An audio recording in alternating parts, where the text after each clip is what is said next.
പോരിൽ തുറന്നടിച്ച് ശ്വേത മേനോൻ. തന്നെ ചിലർ ലക്ഷ്യം വയ്ക്കുന്നു. മുതിർന്ന താരങ്ങൾ പറഞ്ഞാൽ മാറി നിൽക്കും. മുതിർന്ന താരങ്ങൾ ആവശ്യപ്പെട്ടാൽ അമ്മയുടെ നേതൃസ്ഥാനം ഒഴിയാൻ തയ്യാറാണെന്ന് ശ്വേത മേനോൻ. എന്നാൽ താൻ തോൽക്കാൻ വന്നതല്ലെന്നും എക്സിക്യൂട്ടീവിനുള്ളിൽ തന്നെ ചിലർ തന്നെ ലക്ഷ്യം വയ്ക്കുന്നുണ്ടെന്നും അവർ പറഞ്ഞു. കൊച്ചിയിലാണ് സംഭവം. മുതിർന്ന താരങ്ങൾ പറഞ്ഞാൽ അമ്മയുടെ തലപ്പത്ത് നിന്ന് മാറാൻ തയ്യാർ എന്ന് ശ്വേത മേനോൻ. എന്നാൽ താൻ തോൽക്കാനല്ല വന്നത്. പറയാനുള്ളത് മുഖത്തു നോക്കി അങ്ങ് പറയും. എക്സിക്യൂട്ടീവിനുള്ളിൽ തന്നെ ചിലർ തന്നെ ലക്ഷ്യം വയ്ക്കുന്നുണ്ട്. കുറച്ചു കാലമായി ഓഫീസിൽ എന്താണ് നടക്കുന്നതെന്ന് തനിക്കറിയില്ല. സെക്രട്ടറിയും ട്രഷററുമാണ് എല്ലാം ചെയ്യുന്നതെന്ന് ശ്വേത മേനോൻ പറഞ്ഞു. കുക്കു പരമേശ്വരനോട് തനിക്ക് ഒരു ഈഗോ പ്രശ്നവും ഇല്ല. അൻസിബയുടെ പ്രശ്നം വ്യക്തിപരമായിരുന്നു.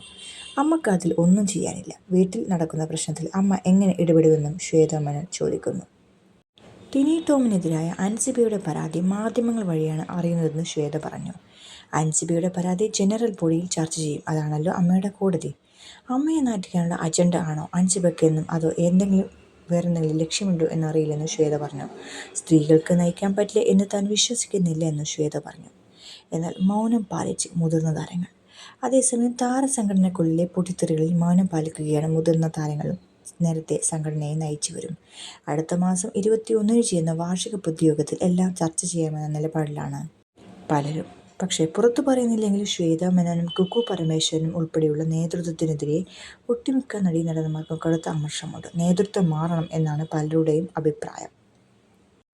അമ്മ എക്സിക്യൂട്ടീവ് കമ്മിറ്റിയിൽ നിന്ന് രാജിവെച്ച അൻസിബ ഹസൻ കഴിഞ്ഞ ദിവസമാണ് സംഘടനാ നേതൃത്വത്തിനെതിരെയും ടിനി ടോമിനെതിരെയും തുറന്നടിച്ച് രംഗത്തുവന്നത്. തന്നെ ജിഹാദി എന്ന് വിളിച്ചു, മതപരിവർത്തനം നടത്തിയെന്ന് ആരോപിച്ചു, അവിഹിത ബന്ധമുണ്ടെന്ന് പറഞ്ഞു പരത്തി, പോലീസിന് വ്യാജ പരാതി നൽകി തുടങ്ങി ഗുരുതര പരാമർശങ്ങളാണ് അൻസിബ ഉന്നയിച്ചത്. ഇതിനു പിന്നാലെ ടിനി ടോമിനെതിരെ നടി നീന കുറുപ്പും രംഗത്ത് വന്നു. കുടുംബമേളയ്ക്കിടെ ടിനി കൈയേറ്റം ചെയ്യാൻ ശ്രമിച്ചെന്നും അസഭ്യം പറഞ്ഞെന്നും സംഘടനയ്ക്ക് പരാതി നൽകി. ഇത്തരത്തിൽ പോകുന്നു അമ്മയുടെ പുതിയ താരങ്ങളുടെ പുതിയ പരാതികൾ, പരിഭവങ്ങൾ. അപ്പോൾ ഈ വീഡിയോ ഇഷ്ടമായെങ്കിൽ ലൈക്ക് ചെയ്യുക, കമൻറ്റ് ചെയ്യുക, ഷെയർ ചെയ്യുക. ചാനൽ സബ്സ്ക്രൈബ് ചെയ്യാൻ ആരെങ്കിലും ബാക്കിയുണ്ടെങ്കിൽ ചാനൽ സബ്സ്ക്രൈബ് ചെയ്ത് സപ്പോർട്ട് ചെയ്യുക. Thank you. പുതിയ വാർത്തകളൊക്കെ നമുക്ക് കാതോർത്തിരിക്കാം. അമ്മ എന്താണ് തീരുമാനമെടുക്കുന്നതെന്ന് അറിയാൻ വേണ്ടിയിട്ട്.